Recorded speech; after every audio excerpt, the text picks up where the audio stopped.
तो last class हम लोग पढ़े थे इलेक्ट्रॉनिक कॉन्फ़िगरेशन। नहीं कुछ आज हम लोग को इलेक्ट्रॉनिक कॉन्फ़िगरेशन नहीं पढ़ना है, लेकिन कुछ स्पेशल इलेक्ट्रॉनिक कॉन्फ़िगरेशन हम लोग सीखेंगे।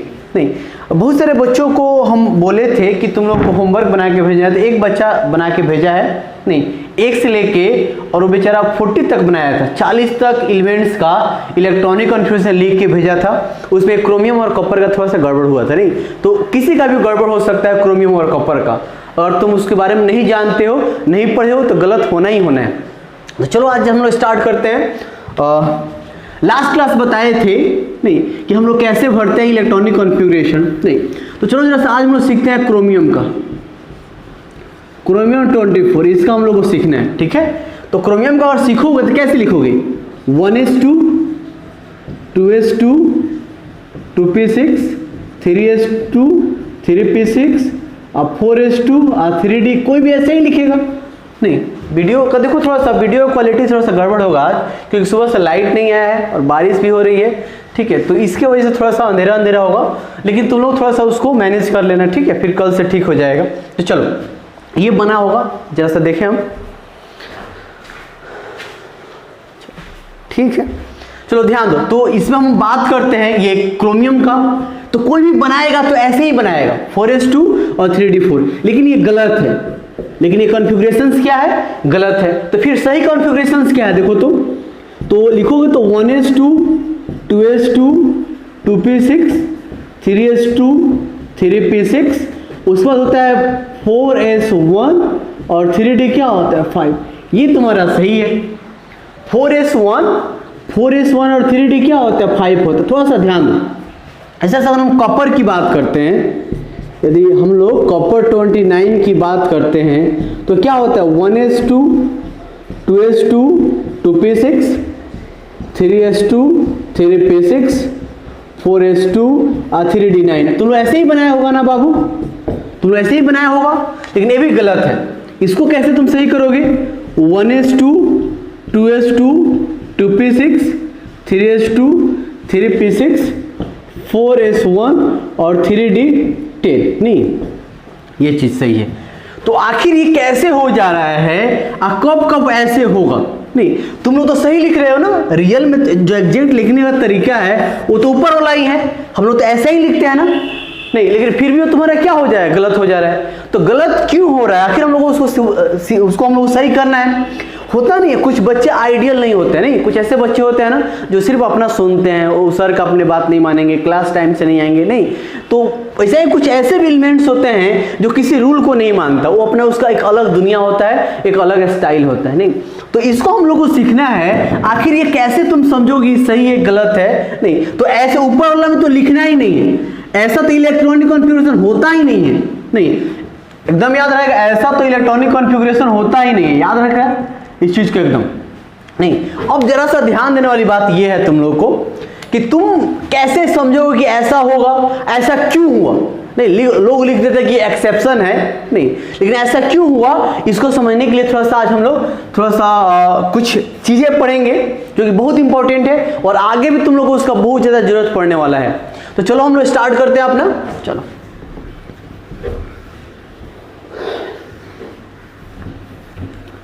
तो तुम लोग पढ़ा था, देखो बाबू एक बात आज से समझना। देखो हम लोग ये थोड़ा सा बहुत इंपॉर्टेंट है, बहुत ही इंपॉर्टेंट है, इसको तुमको अच्छे से समझना पड़ेगा थोड़ा सा। नहीं देखो लास्ट क्लास एक बात याद रखना, एस को हम लोग एस ऑर्बिटल्स बोलते हैं। एस को क्या बोलेंगे? सबसेल बोलते हो। इसको हम लोग ऑर्बिटल्स भी बोलते हैं। इसके पास एक ऑर्बिटल्स होता है, एक ऑर्बिटल्स होता है। नहीं एस ऑर्बिटल्स, तो एस ऑर्बिटल्स कैसा होता है? एस्फेरिकल होता है। एस ऑर्बिटल्स कैसा होता है? स्फेरिकल होता है। नहीं कहीं भी इलेक्ट्रॉन्स रह सकते हैं यहाँ पे। नहीं तो अभी तुम लोग एस ऑर्बिटल ऐसे होता है, पी ऑर्बिटल्स ऐसे डम्बेल होता है, P X P Y P Z होता है। तो अभी ये सब तुम लोग नहीं समझो, सिंपल से समझो कि ऑर्बिटल्स क्या होता है। तो वह 3 डायमेंशनल स्पेस होता है जहाँ पे इलेक्ट्रॉन पाए जाने की प्रोबेबिलिटी एकदम 99.9% होता है। नहीं मतलब यहाँ पे ऑर्बिटल्स क्या होता है, यहाँ पे to finding electron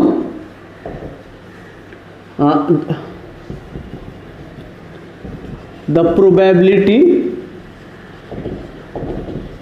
of finding electron is maximum, नहीं मतलब इलेक्ट्रॉन्स एग्जैक्ट कहां पे रहते हैं, तो इसी ऑर्बिटल्स में रहता है। तुमसे हम कहेंगे, ध्यान दो बाबू, देखो जैसे तुमसे हम कहेंगे कि ये न्यूक्लियस है, न्यूक्लियस को प्लस दिखाते हैं, पहला ऑर्बिट, दूसरा ऑर्बिट, तीसरा ऑर्बिट, नहीं तो हम लोग, और तुमसे कहा जाएगा कि हम बोल देते हैं कि इलेक्ट्रॉन जो है वो इलेक्ट्रॉन जो है वो थर्ड ऑर्बिट में है। कौन सा ऑर्बिट में है बाबू? थर्ड ऑर्बिट में, मतलब इलेक्ट्रॉन्स इस ऑर्बिट में है। और थर्ड ऑर्बिट में किसका बात हो रहा है? वो 3s में है, 3p में है कि 3d में है? तो ये तो कहा नहीं गया, तो क्या हम लोग एग्जैक्ट बता सकते हैं? नहीं। किसी इलेक्ट्रॉन्स का एग्जैक्ट पोजीशन बताने के लिए तुम लोग को पढ़ोगे, क्वांटम थ्योरी पढ़ोगे, नहीं तो वहां पे तुम लोग पढ़ोगे प्रिंसिपल क्वांटम नंबर, जब क्वांटम नंबर पढ़ाएंगे, azimuthal quantum number, magnetic quantum number और स्पिन क्वांटम नंबर। तो किसी इलेक्ट्रॉन की एग्जैक्ट पोजीशन बताने के लिए हम लोग को क्या होता है बाबू? 4 चीजें की जरूरत पड़ती है। तो जैसे यहाँ पे बोल देते हैं थर्ड ऑर्बिट में, तो किस में? 3s की 3p में, किस में हो रहा है? p में, और बोल देते हैं 3p में, तो इसमें भी 3 को होता है, एक px, py और pz। तो किसका बात हो रहा है? px में बात हो रहा है, तो इसमें भी 2 होता है। तो बहुत कहानी है। अभी तुम सिंपल से ये याद रखो कि s ऑर्बिटल्स क्या होता है, तो एग्जैक्ट इलेक्ट्रॉन जहाँ पे पाया जाता है उसी को ऑर्बिटल्स बोलते हैं। और s के लिए ऐसे बनाओ, s के लिए एक ऑर्बिटल्स दिया गया, एक घर दिया गया समझो, या एक रूम दिया गया है। s के लिए कितना रूम दिया गया है समझो? ऐसे एक रूम दिया गया है, ठीक है। और इस रूम में कौन रहता है? इलेक्ट्रॉन्स रहता है, और जहां पे इलेक्ट्रॉन्स रहता है उसको ऑर्बिटल्स बोलते हैं। जैसे p के लिए कितना ऑर्बिटल्स होते हैं? तो 3 होते हैं। p की अगर हम बात करें तो कौन कौन से? px, py और pz। नहीं तो px, py छोड़ो, 3 ऑर्बिटल्स होते हैं। जितने इलेक्ट्रॉन्स होते हैं मैक्सिमम उसके आधे घर दिए गए होते हैं। तो इसके पास कितने रूम होते हैं? d के पास अगर हम बात करें, सब भूल जाओ, ये याद रखो। ऑर्बिटल्स क्या होता है? तो एग्जैक्ट जहां पे इलेक्ट्रॉन पाया जाता है, ठीक है। उसके बाद बाबू ध्यान दो, s के लिए कितना ऑर्बिटल्स दिया गया है? 1, p के लिए कितना? 3, d के लिए कितना? 5। नहीं, इसको तुम इलेक्ट्रॉन्स का घर भी बोल सकते हो। उसके बाद f के लिए कितना दिया गया है? देखो 1 2 3 4 5 6। तो कितना ऑर्बिटल्स है इसके पास? 1 2 3 4 5 6 7। नहीं, अब इलेक्ट्रॉन्स भरते कैसे बाबू? इस चीज को याद रखो, ध्यान दो। जैसे मान लो यहाँ पे एक ऑर्बिटल्स है, यहाँ पे एक ऑर्बिटल्स है, इसमें कितने इलेक्ट्रॉन्स? हम ऐसे इलेक्ट्रॉन्स भरते एक एक करके, पहले एक एक भरेंगे, फिर दूसरा ऐसे भरेंगे। नहीं, ये भरने का सही तरीका है। हम लोग ऐसे भी इलेक्ट्रॉन्स नहीं भर सकते, वो सबका रीजन है, ऐसा क्यों होता है? ऐसे भी नहीं भर सकते हैं। और एक ऑर्बिटल्स में एक इलेक्ट्रॉन रह सकता है, लेकिन एक ऑर्बिटल्स में बाबू ऐसे 3 इलेक्ट्रॉन नहीं रख सकते हैं। नहीं, तो आखिर इस सब के पीछे रीजन है, ऐसा नहीं है। लेकिन अभी तुम बेसिक पढ़ रहे हो, क्योंकि तुम्हारा चैप्टर भी स्टार्ट नहीं हुआ है, तो ज्यादा हम लोग को डेप्थ में जाकर सारा चीज समझेंगे तो कंफ्यूज कर जाएंगे। नहीं, तो जो चीज का हम लोग को जरूरत है समय के अनुसार हम लोग पढ़ेंगे। नहीं, अभी हम लोग थोड़ा सा जरूरत है तो थोड़ा सा ही पढ़ेंगे, फिर जब ज्यादा जरूरत पड़ेगा तो ज्यादा पढ़ेंगे, ठीक है। तो s के लिए कितना रूम दिया गया है? 1, p के लिए 3, d के लिए 5 और f के लिए कितना? 7 घर दिए गए या 7 रूम दिए गए। नहीं, अब जरा सा देखना, अब याद रहेगा s के लिए कितना? 1, p के लिए 3, d के लिए 5, f के लिए 7 ऑर्बिटल्स दिए गए हैं। अब जैसे देखो बाबू, मान लो, ध्यान दो, s है, मान लो s ऑर्बिटल्स में 2 इलेक्ट्रॉन्स है। जैसे मान लो तुम हीलियम कहीं लिखा, तो हीलियम में क्या आएगा? 1s2 आएगा, 2 है। नहीं, तो 2 है, इसके लिए ऑर्बिटल्स कितना दिया गया? s के पास कितना ऑर्बिटल्स होता है? एक ही होता है। तो 2 इलेक्ट्रॉन कैसे भरो? एक ऐसे भरोगे और एक ऐसे ऑपोजिट साइन। तो अभी साइन का तुम लोग चक्कर में नहीं पड़ना, एक ऐसे एरो कर देना, एक नीचे की तरफ कर देना, बस।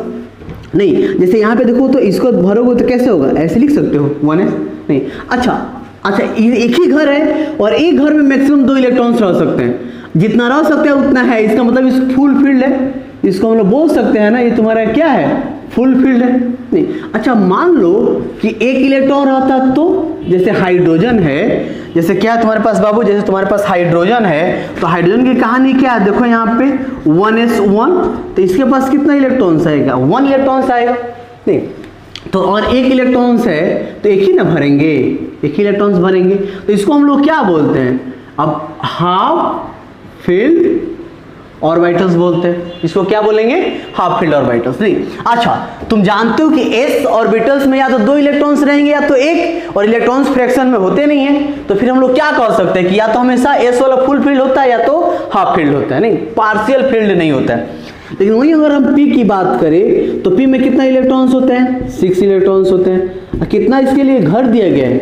3 घर दिया गया। नहीं तो पहले तो 6 इलेक्ट्रॉन, तो पहले तो ऐसे एक एक भरोगे सिमेट्रिसिटी की वजह से। नहीं, और इलेक्ट्रॉन आएगा तो रिपल्सन होगा, 2 इलेक्ट्रॉन से रहेगा। ऐसे कभी नहीं भरना है कि 3 इलेक्ट्रॉन से है, 3 अब सब पढ़ोगे, हुंड शुरू सब पढ़ोगे तुम, ऐसा नहीं करना है, ऐसे भर देना। अब देखो तो ये घर खाली हो गया, 2 बेचारा रिपल्सन कर रहा है। नहीं तो क्या करना है, सिंपल सा सिमेट्रिसिटी होना चाहिए सभी ऑर्बिट्स में, सभी ऑर्बिटल्स में इलेक्ट्रॉन्स क्या होना चाहिए? सेम। तो 6 इलेक्ट्रॉन है तो पहले तो एक एक भर देंगे, फिर अपोजिट साइन के साथ क्या भरेंगे? एक एक भरेंगे। अच्छा, अगर 3 इलेक्ट्रॉन्स होगा तो मान लो P में 6 इलेक्ट्रॉन नहीं रहते, 3 इलेक्ट्रॉन्स रहे, तो ये तो 6 होगा तो फुल फील्ड, और 3 रहेगा तो हाफ फील्ड। अब देखो यहाँ पे क्या है, इसमें देखो तो कितना सिमेट्रिसिटी है, सब में एक एक इलेक्ट्रॉन है। अब मान लो ना 6 इलेक्ट्रॉन है ना 3 इलेक्ट्रॉन है, मान लेते हैं कितना इलेक्ट्रॉन है बाबू? 5 इलेक्ट्रॉन है। तो और 5 इलेक्ट्रॉन्स मानोगे तो कैसे बनाओगे? देखो तो 1 2, ठीक है, 1 2 3 4 5। नहीं तो अब ये ना फुल फील्ड है ना हाफ फील्ड है, तो इसको हम लोग बोलते हैं पार्शियल फील्ड, बीच वाला स्थिति। इसको हम लोग क्या बोलेंगे? Partial field. इसको हम लोग बोलेंगे पार्शियल फील्ड, ठीक है। उस तरह से अगर हम बात करते हैं D का, तो D में कितना इलेक्ट्रॉन्स होते हैं? मान लो 10 इलेक्ट्रॉन्स है, तो घर तो 5 है, 1 2 3 4। कैसे भरोगे बता जरा सा? 1 2 3 4 5 6 7 8 9 10। नहीं, अच्छा तो ये तुम्हारा फुल फील्ड। अब मान लो 5 इलेक्ट्रॉन है तो, और 5 इलेक्ट्रॉन से रहेगा तो फिर कैसे भरोगे? तो एक एक भरेंगे, 1 2 3 4 5। अब मान लो ना 5 हो ना 10 हो, कितना हो? कोई बीच वाला सिचुएशन हो, मान लो 7 इलेक्ट्रॉन्स हो, तो कैसे भरेंगे? 1 2 3 4, 1 2 3 4 5 6 7। नहीं, ये तुम्हारा पार्शियल फील्ड हो जाएगा। अब देखो F में अगर हम बात करें तो F में कितना इलेक्ट्रॉन है? 14 इलेक्ट्रॉन है। 1 2 3 4 5 6, 1 2 3 4 5 6 7 8 9 10 11 12 13 14। तो फुल फील्ड है। लेकिन वहीं तुम्हारे पास कितना हो? यहाँ पे कितना इलेक्ट्रॉन हो? 7 इलेक्ट्रॉन्स हो, तो 7 में क्या होगा बता जरा सा? 1 2 3 4 5 6 7।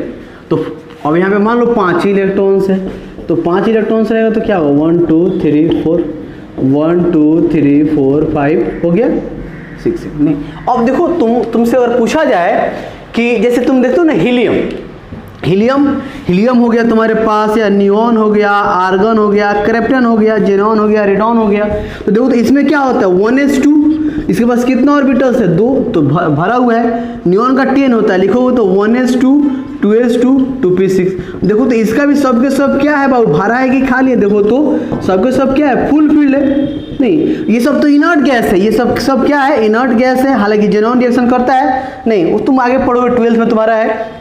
तो ये तुम देखोगे तो हीलियम, नियॉन, आर्गन, क्रिप्टन, ये सबके ऑर्बिटल्स क्या है? फुल फील्ड है। तब तो ये स्टेबल होते हैं, और सारे एलिमेंट्स जो होता है वो इन्हीं के जैसा इलेक्ट्रॉनिक कॉन्फ़िगरेशन प्राप्त करना चाहता है। क्यों प्राप्त करना चाहता है? क्योंकि ये ना इलेक्ट्रॉन लॉस करेगा ना गेन करेगा, ना ये इलेक्ट्रॉन इसका तो इसके पास क्या होगा? ये तो फुल फील्ड है, तो इनर्ट गैस ना इलेक्ट्रॉन्स देता है ना लेता है, ये स्टेबल है। नहीं तो सब के सब एलिमेंट्स यही चाहते हैं कि वो भी क्या हो जाए? स्टेबल हो जाए। नहीं तो तुमसे पूछा जाएगा कोई भी एलिमेंट्स कैसा रहना चाहता है? या तो फुल फील्ड में रहना चाहता है या तो हाफ फील्ड में। और सबसे कम स्टेबिलिटी किसका होता है?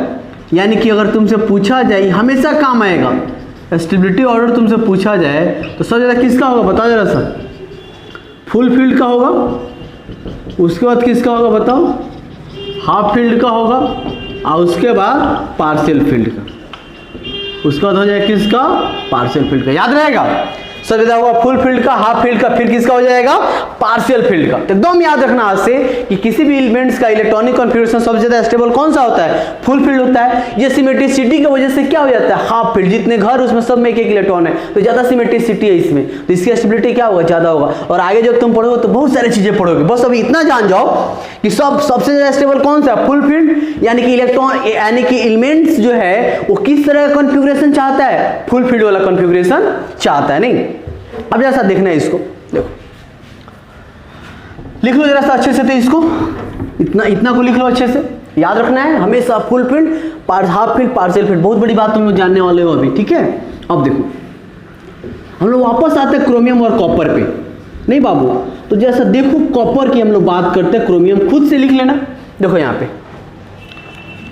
बात करते हैं हम लोग किसका, कॉपर का, तो कॉपर 29 होता है, क्या होगा बताओ जरा से इसका, 1s2 2s2 2p6 3s2 3p6 4s2 और 3d क्या होगा 9। तो यहाँ से यहाँ तक छोड़ो, जो आउटर मोस्ट है उसी के बारे में हम लोग सोचते हैं, नहीं और भी तुम लोग बहुत सारी चीज़ें जानोगे। देखो तो यहाँ पे अगर तुम देख रहे हो तो S में कितना इलेक्ट्रॉन्स है, इसमें 2 इलेक्ट्रॉन्स है, और D में कितना इलेक्ट्रॉन्स, देखो तो 1 2 3 4 नहीं 1 2 3 4 5 6 7 8 9 है।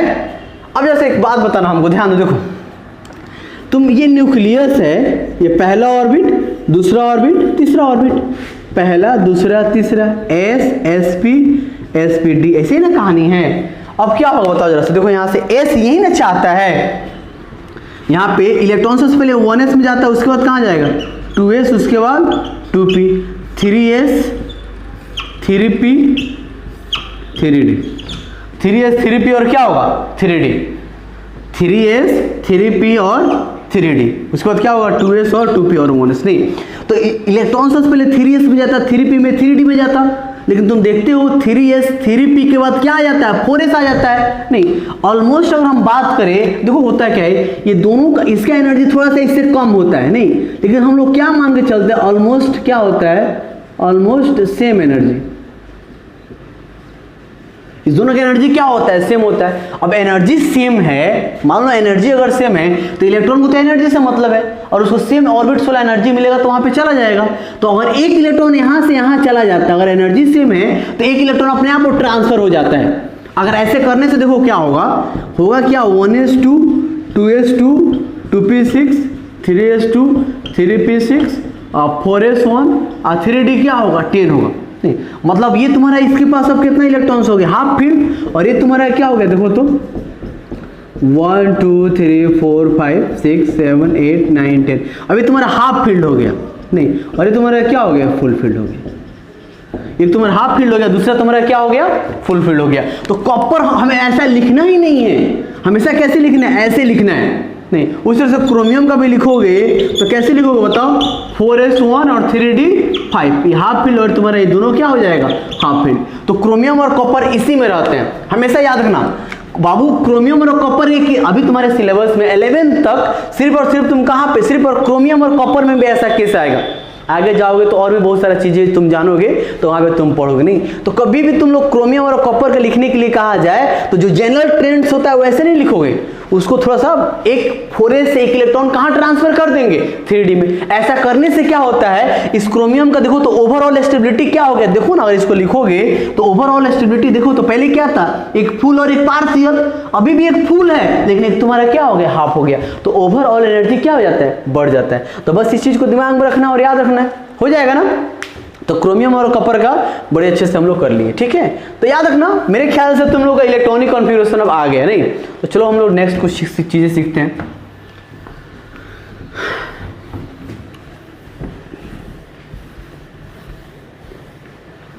तो कोई पूछेगा ऐसा क्यों होता है, तो कहोगे 4s और 3d का एनर्जी लगभग सेम होता है, और ऐसे करने से एलिमेंट्स का स्टेबिलिटी क्या हो जाती है, बढ़ जाता है। नहीं तो एकदम याद रहेगा ये चीजें।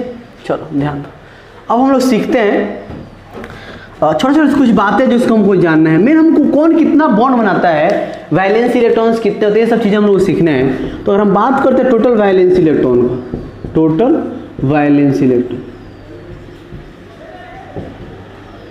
तो क्या होता है, देखो तो the electron which is present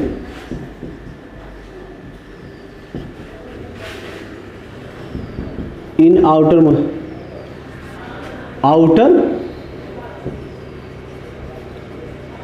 outermost orbit is called total valence electron. Total valence electron is called total valence electron। नहीं जैसे ध्यान दो, जिसे हम लिखते हैं नाइट्रोजन, तो नाइट्रोजन 7 क्या होगा बता जरा से यहाँ पे 1s2 2s2 और 2p क्या देखो तो 7 इलेक्ट्रॉन है, तो क्या होगा यहाँ पे 2p3, यानी कि इसके आउटर मोस्ट में इलेक्ट्रॉन से और पूछा जाए तो कि देखो ना ये न्यूक्लियस है, प्लस से लिखाते हैं न्यूक्लियस को, न्यूट्रॉन और प्रोटॉन होते हैं, न्यूट्रॉन पे कोई चार्ज नहीं होता है, नहीं सब पढ़ोगे चार्ज कैसे आता है, ये पहला ऑर्बिट है, ये दूसरा ऑर्बिट है, ये तीसरा ऑर्बिट, नहीं तो सबसे जो बाहर है ना, बाहर वाला ऑर्बिट उसी को बोलते हैं आउटर मोस्ट ऑर्बिट, जो सबसे बाहर दिख रहा है उसी को हम लोग क्या बोलते हैं आउटर मोस्ट ऑर्बिट, ठीक है। अब देखो तो ये तो तुम्हारा 1s है, ये तुम्हारा 2s और 2p है, यानी कि बाहर कौन सा है, 1s में कितना इलेक्ट्रॉन है 2 इलेक्ट्रॉन है, और 2s और 2p दोनों के दोनों ना बाहर है बाबू, ये नहीं कहना कि ये बाहर है तो 2p3 आउटर मोस्ट में 3 इलेक्ट्रॉन्स, ऐसा नहीं कह सकते, नहीं देखो 2s 2p दोनों बाहर है तो 1 2 3 4 5, नहीं तो पूछेंगे तुम देखो तो 2s और 2p, तो यानी टोटल वैलेंस इलेक्ट्रॉन कितना है इसके पास बोलो तो कितना बताओगे बाबू, इसके टोटल वैलेंस इलेक्ट्रॉन 5 है, इसका टोटल वैलेंस इलेक्ट्रॉन क्या है 5 है, नहीं तो ध्यान दो। उसके बाद होता है वैलेंसी, इसके बाद क्या होता है वैलेंसी, तो वैलेंसी क्या होता है द कंबाइनिंग कैपेसिटी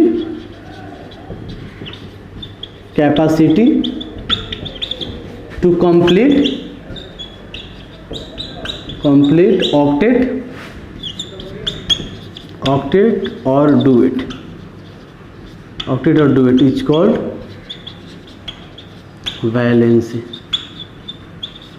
तो combining capacity to complete octet और डुएट इज कॉल्ड वैलेंसी। मतलब देखो क्या होता है, ध्यान देखो, इसमें अगर बात करें टोटल वैलेंस इलेक्ट्रॉन कितने हैं 5, नहीं तो अब कोई भी एलिमेंट यही चाहता है ना कोई इनर्ट गैस की तरह बन जाए, और इनर्ट गैस में क्या होता है या तो उसके पास 2 इलेक्ट्रॉन्स होते हैं, इनर्ट गैस में क्या होता है उसका आउटर मोस्ट में या तो 2 इलेक्ट्रॉन होते हैं या तो फिर क्या होना चाहिए 8 इलेक्ट्रॉन्स होना चाहिए, नहीं तो अब देखो अब ये एलिमेंट्स पहला ऑर्बिट किसी के पास है, जैसे हाइड्रोजन के पास क्या है सिर्फ एक ही ऑर्बिट है, तो पहला ही ऑर्बिट के पास और 2 इलेक्ट्रॉन होगा तभी स्टेबल होगा, नहीं और ऑर्बिट 2 हो गया 3 हो गया 4 हो गया तो उसका आउटर मोस्ट में कितना इलेक्ट्रॉन होना चाहिए 8 इलेक्ट्रॉन्स होना चाहिए, नहीं।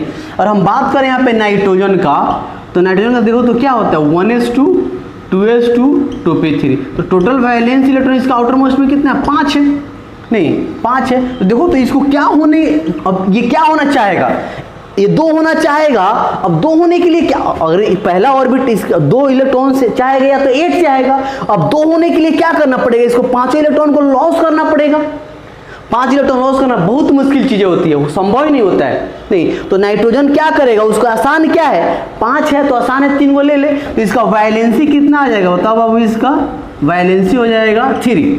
तो हम चाहते हैं यहाँ पे माइनस भी दिखा दे सकते हो, माइनस चीज ये कुछ होता नहीं है, माइनस चीज ये बस इंडिकेट कर रहा है, ये मैग्नीट्यूड नहीं लेते उसका, ये माइनस चार्ज बस ये बताता है तो इलेक्ट्रॉन्स को क्या करे इंडिकेट करता है कि मतलब क्या कर रहा है वो गेन कर रहा है, नहीं मतलब वो क्या करेगा इसका वैलेंसी क्या होगा 3 हो जाएगा, मतलब इसका वैलेंसी क्या होगा 3। अब देखो तो नाइट्रोजन यहाँ पे है समझना, अब नाइट्रोजन यहाँ पे है तो इसके आउटर मोस्ट में कितना इलेक्ट्रॉन है 5, अच्छा इसको कितना इलेक्ट्रॉन, इसका वैलेंसी कितना है 3 है, तो कितना इलेक्ट्रॉन इसको चाहिए 3 इलेक्ट्रॉन्स चाहिए। अच्छा अब 3 इलेक्ट्रॉन्स के लिए इसको 3 इलेक्ट्रॉन्स के लिए मान लो हमको 3 को दोस्त बनाना है तो 3 आदमी से हाथ मिलाना पड़ेगा, ऐसा तो नहीं है ना कि अपने हाथ पकड़ कहेंगे क्या हाल चाल भी कहेगा ठीक ठाक है, ऐसा तो है नहीं, हालांकि अभी कोरोना का सिचुएशन है, नहीं अभी कोविड-19 की वजह से हो सकता है कि ऐसा हो हैंडशेक, नहीं लेकिन पहले तो ऐसा नहीं होता है। चलो ध्यान दो, तो वैलेंसी 3 है मतलब इसको 3 को बॉन्ड बनाना पड़ेगा। अच्छा एक बॉन्ड जब बनेगा, जब एक बॉन्ड बनता है तो उसमें 2 इलेक्ट्रॉन होता है, एक इसका और एक सामने वाला का, हम किसी से हाथ मिलाते हैं तो एक अपना हाथ होता है एक सामने वाला का, तो वही चीज है। और नाइट्रोजन को 3 इलेक्ट्रॉन्स चाहिए, वैलेंसी कितना है 3 मतलब 3 इलेक्ट्रॉन चाहिए, तो 3 इलेक्ट्रॉन के लिए इसको क्या करना पड़ेगा एक इधर बॉन्ड बनाना पड़ेगा, एक इलेक्ट्रॉन इधर और एक इलेक्ट्रॉन इधर, यानी कि कितना बॉन्ड बनाएगा बाबू, इसमें 2 इलेक्ट्रॉन्स है, एक इस नाइट्रोजन का और एक सामने वाला का जिसके साथ वो बॉन्ड बनाएगा, तो जितना वैलेंसी 3 वैलेंसी है तो इसका बॉन्ड भी जनरली कितना हो जाएगा 3 हो जाएगा, बॉन्ड भी कितना हो जाएगा 3 हो जाएगा। अब एक कमाल का चीज है, सबसे इंपॉर्टेंट चीज अभी हम लोग जानते हैं, देखो एक बहुत इंपॉर्टेंट चीज अभी हम लोग जानने वाले हैं, लिख लेना इसको अच्छे से, सब टोटल वैलेंस इलेक्ट्रॉन सारे चीजें लिखना है तुम लोग का अपने। एक देखो सबसे तुम्हारा अच्छा दोस्त तुम्हारा नोट्स ही होता है, नहीं, एग्जाम के समय में कोई काम नहीं आता है। सिर्फ अगर तुम्हारे पास नोट्स अच्छे बनाए हो तो वही तुमको कहेगा कि तुम हमको अच्छे से पढ़ो। नहीं, कोई चीज़ अच्छा होता है तुम उसको बार बार देखते हैं ना। नहीं, नोट्स भी अगर तुम उसको अच्छे से बनाओगे तो उसको बार बार तुम पलटोगे, देखोगे। नहीं, तो अच्छा सा नोट्स बनाना है, फेयर, एकदम फेयर की तरह होना चाहिए। ठीक है, चलो ध्यान दो।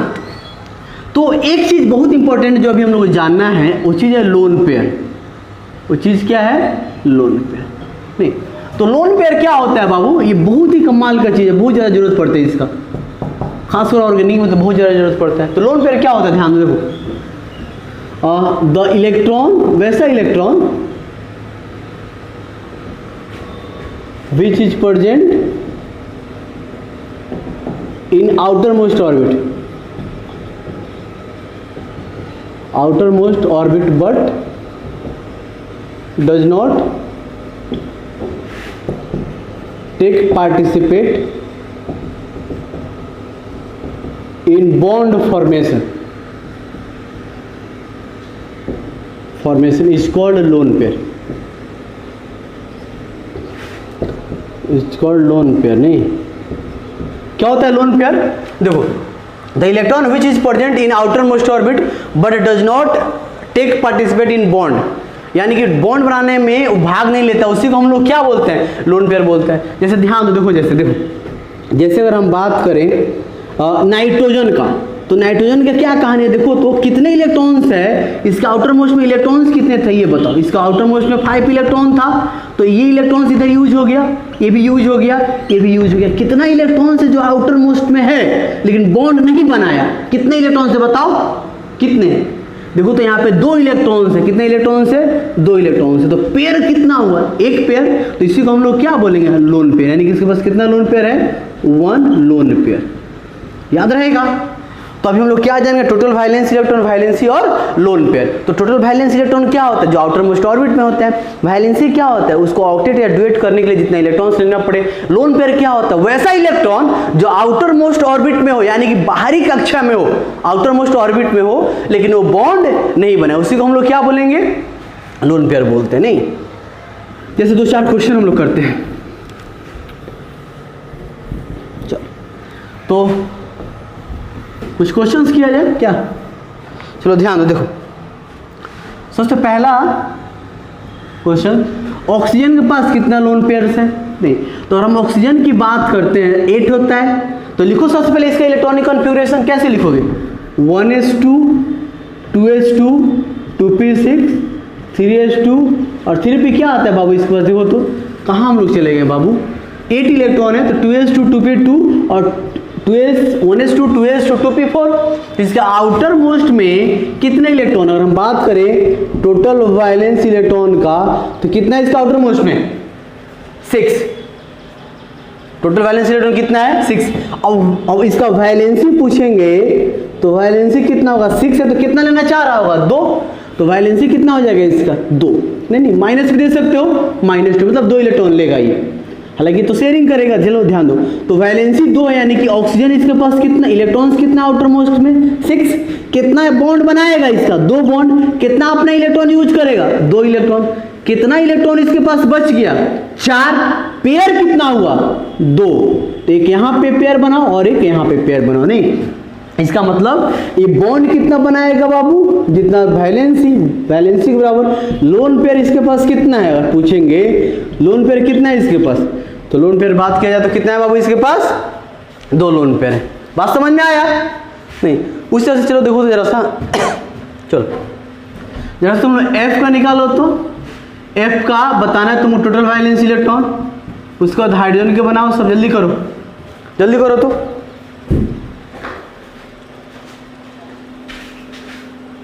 जल्दी करो, हो गया? देखो 1s2 2s2 और 2p क्या आएगा बाबू यहाँ पे? 5। तो इसका टोटल वैलेंस इलेक्ट्रॉन कितना हो जाएगा? देखो तो बाबू 7 हो जाएगा। वैलेंसी कितना हो जाएगा? वैलेंसी की बात करें तो -1। बॉन्ड कितना बनाएगा ये? बॉन्ड कितना बनाएगा बाबू? ये 1 बनाएगा। नहीं, यानी कि फ्लोरीन के आउटर मोस्ट में देखो तो कितना इलेक्ट्रॉन्स है? 7। एक इलेक्ट्रॉन यूज हो गया। कितना लोन पेयर बचा इसके पास? लोन पेयर की बात करें तो 3 पेयर बचा। नहीं, हाइड्रोजन का क्या होगा, उसके पास लोन पेयर नहीं होगा, वो एक बॉन्ड बनाता है हाइड्रोजन, ठीक है। चलो 1s1 तो कितना बॉन्ड बनाएगा बाबू, एक इलेक्ट्रॉन से लेगा तो 2 हो जाएगा। जब एक इलेक्ट्रॉन से वो यूज कर ले तो उसके पास लोन पेयर नहीं बचेगा, नहीं। चलो अब सबसे इंपॉर्टेंट चीज हम लोग सीखते हैं, उसके बाद तुम्हारा ये ध्यान दो। देखो एक कमाल का चीज है, जैसे हम लोग इसको पढ़ेंगे, जैसे देखो फास्फोरस, तुम लोग कहेंगे फास्फोरस के बारे में कितना लोन पेयर है, कितना बॉन्ड बनाएगा, ये सब पता करने के लिए कहा जाएगा। कैसे पता करोगे, चलो बताओ तो जरा सा। और हम बात करते हैं फास्फोरस का, चलो ध्यान दो।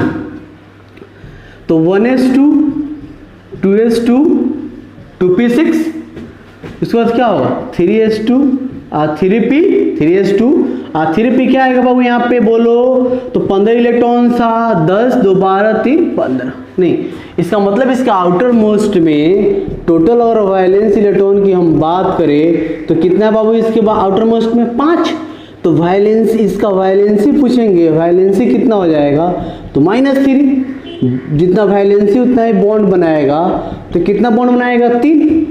अब देखो ये फास्फोरस है, वो अच्छे समझने की बात है हम लोग को, ये फास्फोरस है, इसका आउटर मोस्ट में इलेक्ट्रॉन्स कितना है बाबू 5, बॉन्ड कितना बनाया 3, बॉन्ड बनाया कितना 3, कितना इलेक्ट्रॉन्स बच गया इसके पास 1, तो इसके पास पूछेंगे लोन पेयर कितना है इसके पास, तो 1 लोन पेयर है। ये बात तो समझ में आता है, लेकिन एक कमाल का चीज है, तुम जानोगे अभी, तुम देखते हो बाबू कि PCl3 भी पाया जाता है, नहीं बाबू क्या पाया जाता है, हम लोग PCl3 भी देखते हैं और मार्केट में तुमको PCl5 भी मिल जाएगा, फास्फोरस ट्राइक्लोराइड भी मिल जाएगा और फास्फोरस पेंटाक्लोराइड भी मिल जाएगा, नहीं तो ये तो कमाल का चीज है। देखो ध्यान दो, जैसे यहाँ फास्फोरस है, 3 क्लोरीन है, 1 क्लोरीन, अब बॉन्ड बनाओगे इसको तो ऐसे सिखाएंगे तुम लोग इसका स्ट्रक्चर कैसे बनाएंगे। मेन स्ट्रक्चर बनाने के लिए हम लोग पढ़ रहे हैं, क्योंकि स्ट्रक्चर का हम लोग ऑर्गेनिक में भी जरूरत पड़ेगा। PCl3 PCl5 की बात करें तो एक Cl यहाँ पे, एक Cl यहाँ पे, एक Cl यहाँ पे, एक Cl यहाँ पे, नहीं एक क्लोरीन है। देखो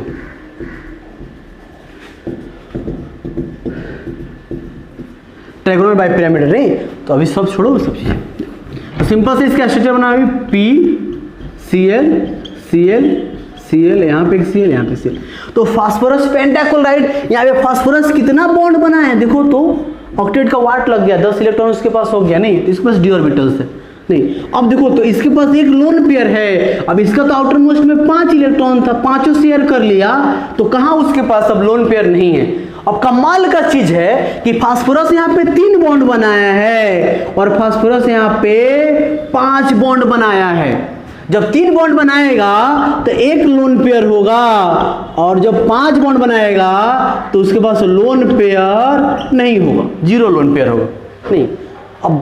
अब अजीब बात है, यहाँ पे तो तुमको लग रहा है ना कि यहाँ पे तो लग रहा है उसके पास कि इसका आउटर मोस्ट में 5 इलेक्ट्रॉन है, तो 3 लेगा तो 8 हो जाएगा, 5 इलेक्ट्रॉन है 3 लेगा तो 8 होगा, लेकिन यहाँ पे 5 बॉन्ड 5 बॉन्ड कैसे बना रहा है, नहीं तो इस चीज को हम लोग बड़ा अच्छे से क्या करना है बाबू, सीखना है, नहीं तो उसको सीखने के लिए बहुत बड़ा चीज की जरूरत है नहीं, बहुत सारे हम लोग पीछे चलेंगे तो सारी चीजें हम लोग जानेंगे नहीं, और जब तुम केमिकल बॉन्डिंग पढ़ोगे तो वहां पे भी उस चीज को जानोगे।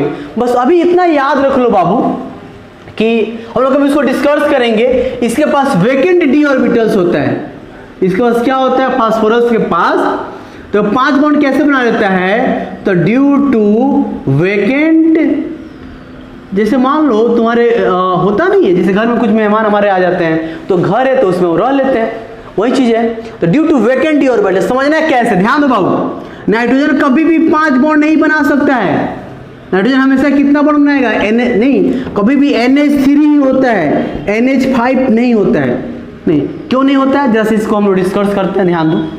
देखो जैसे फास्फोरस की अगर हम बात करें तो फास्फोरस के पास क्या, देखो तो 3s है, फास्फोरस के पास है न्यूक्लियस, पहला ऑर्बिट, दूसरा ऑर्बिट, तीसरा ऑर्बिट, तो पहला है, दूसरा है 3s 3p, इसके पास 3d भी तो है, खाली घर, 3s 3p, तो इसके पास क्या है 3d भी है जो कि पूरी तरह से क्या है, खाली है, तो इस घर का वो यूज कर लेता है, ये जो तुमको घर दिख रहा है ना, इस घर के एक्साइटेड स्टेट में एक इलेक्ट्रॉन यहाँ से चला जाता है यहाँ पे, तो इसमें कितने इलेक्ट्रॉन्स बच जाएगा? एक। इसमें कितना बच जाएगा? 3, और इसमें 1। तो यहाँ से एक बॉन्ड, एक यहाँ से, एक यहाँ से, एक यहाँ से और एक यहाँ से, यानी कितना बॉन्ड बन जाएगा? 5 बॉन्ड। तो अभी टेंशन नहीं लेना है कि 5 बॉन्ड, अभी जानने की जरूरत भी नहीं है, अभी उतना डेप्थ में हम लोग को नहीं पढ़ना है। हम लोग उसको पढ़ेंगे, केमिकल बॉन्डिंग में पढ़ेंगे, या कभी ऐसे ही कभी डिस्कस करेंगे, नहीं तो टेंशन लेने की जरूरत नहीं है। बस अभी याद करके रखो कि फास्फोरस कितना बॉन्ड बनाता है? 3 और 5।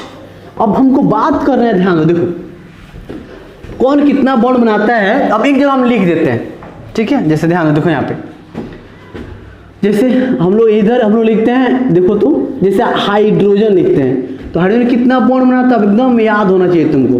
हाइड्रोजन कितना बॉन्ड बनाएगा बाबू? ये 1।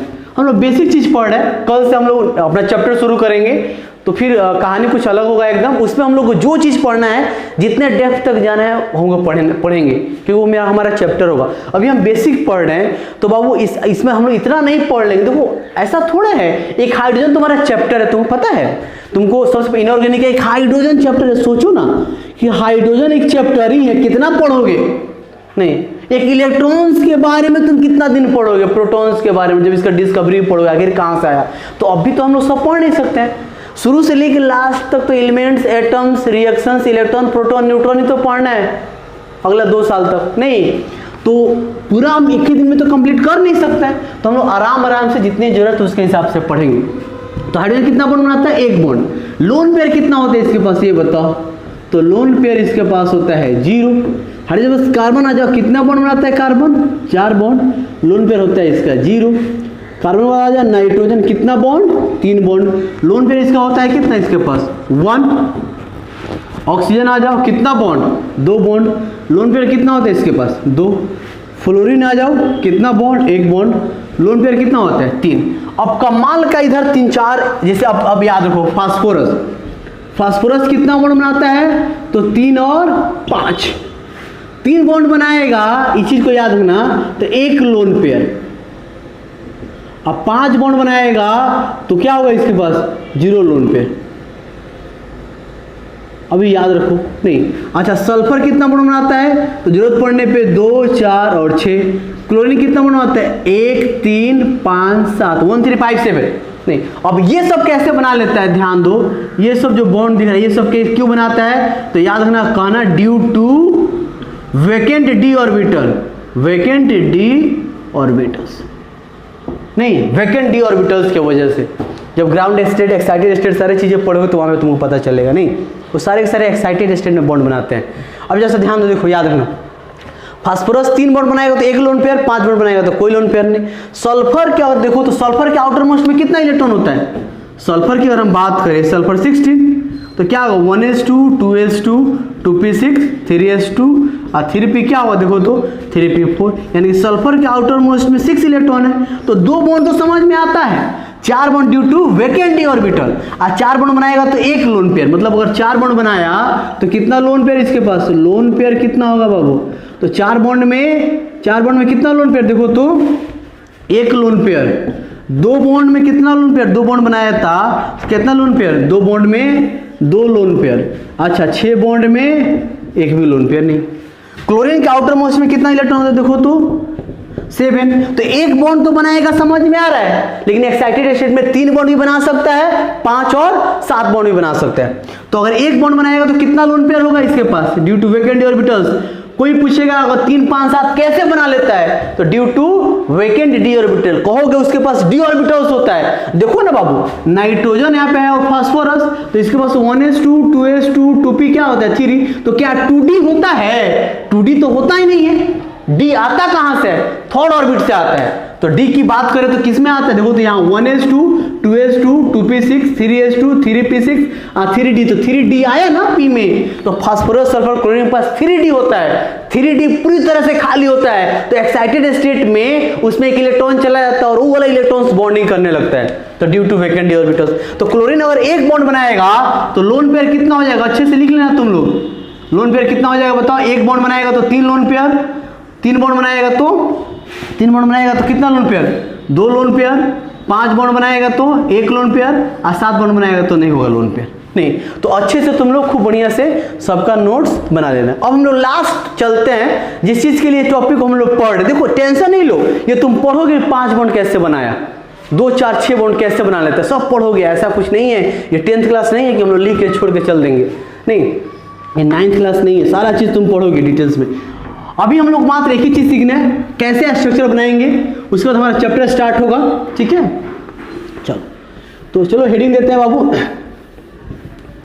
क्योंकि देखो ये अभी हम लोग सीखेंगे तो उतना फायदा भी नहीं है, कैसे बना लेता है नहीं, और तो क्यों हम लोग टाइम वेस्ट करें। ड्रॉ स्ट्रक्चर, हम लोग का स्ट्रक्चर बनाना है, कुछ स्ट्रक्चर बनाते हम लोग सिखाते हैं, जरूरत पड़ेगा, ध्यान दो कैसे बनाएंगे। जैसे यहाँ पे बाबू पहला है CO2, दूसरा है NH3, तीसरा है यहाँ पे H2SO4, बस। उसके बाद ध्यान, चलो इसमें बनाते हैं। तो सबसे पहले देखो कैसे स्ट्रक्चर बनाएंगे। तो कौन कितना बॉन्ड बनाता है ये पता है सबको कौन कितना बॉन्ड बनाता है पता हो गया। तो याद रखो जिस एटम का संख्या सबसे कम रहेगा उसको हम लोग मिडिल में रखते, एकदम याद रखना। पहला काम क्या है, जिसका संख्या कम रहेगा उसको बीच में रखेंगे, याद रखना। जैसे इसमें किसका संख्या कम है, कार्बन का, तो कार्बन को कहां रखोगे, बीच में। इसमें किसका संख्या कम है, नाइट्रोजन का, कहां रखोगे, बीच में। इसमें किसका संख्या कम है, सल्फर का, कहां रखोगे, बीच में। तो जिसका संख्या कम रहेगा उसको हम लोग कहां रखेंगे, जिसका भी संख्या कम रहेगा उसको लिखते हैं हम लोग बीच में, याद रहेगा, सल्फर बीच में। अब एक बात बताओ, ध्यान दो, देखो दूसरी बात यह है कि फ्लोरीन जो होता है और हाइड्रोजन होता है, इसको सबसे लास्ट में लिखना, सबको लिखने के बाद सबसे लास्ट में लिखना। जिसका संख्या कम रहेगा उसको बीच में लिखेंगे, फ्लोरीन को और हाइड्रोजन को सबसे बाद में लिखेंगे, और 3rd नंबर में क्या करेंगे, बाकी सब इस सब को छोड़कर होगा उसको लिखेंगे। लिखने का तरीका कैसे, ऊपर नीचे दाएं बाएं, ऊपर नीचे दाएं बाएं। इसमें तो 2 ही ऑक्सीजन है, तो एक दाएं और दूसरा कहां लिखेंगे, बाएं। और कितना बॉन्ड बनाएंगे बाबू, देखो तो यहाँ पे 2 बॉन्ड बनाएंगे। कितना बॉन्ड बनाएंगे यहाँ पे, 2 बॉन्ड। अब चलो देखो तो हो गया। अच्छा एक और चीज, ऑक्सीजन हम लोग लिख दिए, देखो कार्बन संख्या कम है, बीच में लिखेंगे, कितना ऑक्सीजन है, 2। अब कैसे लिखेंगे बताओ, 2 ऑक्सीजन है तो बॉन्ड हमेशा बाहर से बनाना। ऑक्सीजन कितना बॉन्ड बनाता है, 2 बॉन्ड। ये भी ऑक्सीजन कितना बॉन्ड बनाएगा, 2 बॉन्ड। कार्बन का ऑटोमेटिक बन गया। NH3 में देखो तो नाइट्रोजन कितना बॉन्ड बनाता है, 1 बॉन्ड। हाइड्रोजन कितना बॉन्ड बनाता है, 3 बॉन्ड। नहीं, हाइड्रोजन कितना, 1 बॉन्ड, नाइट्रोजन 3 बॉन्ड। अब लिखो H कितना है, 3, ऊपर नीचे दाएं बाएं, नहीं तो 3 ही है, तो बाहर से बॉन्ड बनाओ, 1 बॉन्ड, ये भी 1 बॉन्ड और ये भी 1 बॉन्ड, हो गया। हालांकि स्ट्रक्चर में तुम और भी बहुत सारा चीज सीखोगे, एग्जैक्ट कैसे बनेगा, कहाँ पे H को रखोगे, नहीं, जब शेप और स्ट्रक्चर तुम जानोगे तो। इसमें क्या होगा, सबसे पहले किसको रखोगे, सल्फर को। ऑक्सीजन कितना बताओ जरा सा, हाइड्रोजन को तो बाद में लिखना है, तो ऊपर नीचे दाएं बाएं। अब किसको लिखोगे, हाइड्रोजन को, सबसे बाद में हाइड्रोजन को लिखेंगे। कोना कोने नहीं लिखना है, ऑक्सीजन यहाँ पे है तो हाइड्रोजन को यहाँ पे देंगे, कहीं भी लिख सकते हैं। अब बाहर से बॉन्ड बनाओ तो आराम से क्या हो जाएगा, बन जाएगा। देखो एक और क्वेश्चन देखो, जैसे यहाँ पे H2SO7 है, सल्फर को अब किसको बीच में रखोगे, देखो इतना ही की जरूरत है, बाकी भी अब थोड़ा बहुत तो जान गए ना, बेसिक का मतलब ये थोड़ा होता है।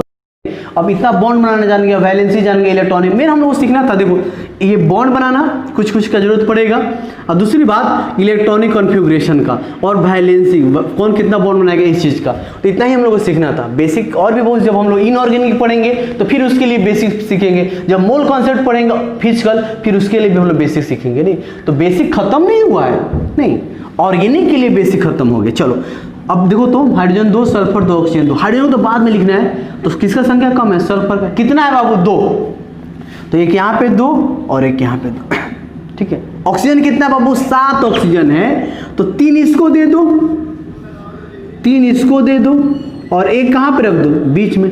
H कितना है, 2, तो एक H इधर दो और एक H इधर दो, हो गया। बाहर से बॉन्ड बनाओ, H बॉन्ड बना लिया। ऑक्सीजन 2 बॉन्ड बनाता है, एक बना लिया तो एक इधर बनाएगा, ये भी तुम्हारा क्या बनाएगा, इधर बनाएगा, नहीं बन जाएगा ना। तो बहुत आसान से बन जाए। जैसे देखो तो तुम्हारे पास यहाँ पे जैसे H3PO4 है, कैसे बनाओगे, तो फास्फोरस को कहाँ रखेंगे, बीच में, फास्फोरस बीच में। कितना ऑक्सीजन है, 4, एक ऊपर नीचे दाएं बाएं। H कितना है, 3, 1 2 3, बाहर से बॉन्ड बनाओ, ये अब तुम सब सीखोगे नहीं, तो बड़ा आसानी से हम लोग, ये चीज़ था तुम्हारा बेसिक। तो आज तुम्हारा बेसिक क्लास कंप्लीट होता है। नहीं, अभी बहुत सारे आयनिक स्ट्रक्चर, आयन इस पे आ जाएगा, माइनस चार्ज आ जाएगा तो कैसे बनाएंगे, प्लस चार्ज आ जाएगा तो कैसे बनाएंगे, वो सब तुम लोग सीख लोगे, टेंशन नहीं लो। नहीं तो ये चीज़ें तुम लोग जान गए। नेक्स्ट क्लास हम लोग अपना चैप्टर स्टार्ट करेंगे, ठीक है। चलो इतना अच्छे से नोट्स बना लेना, फिर कल से हम लोग चैप्टर स्टार्ट करेंगे।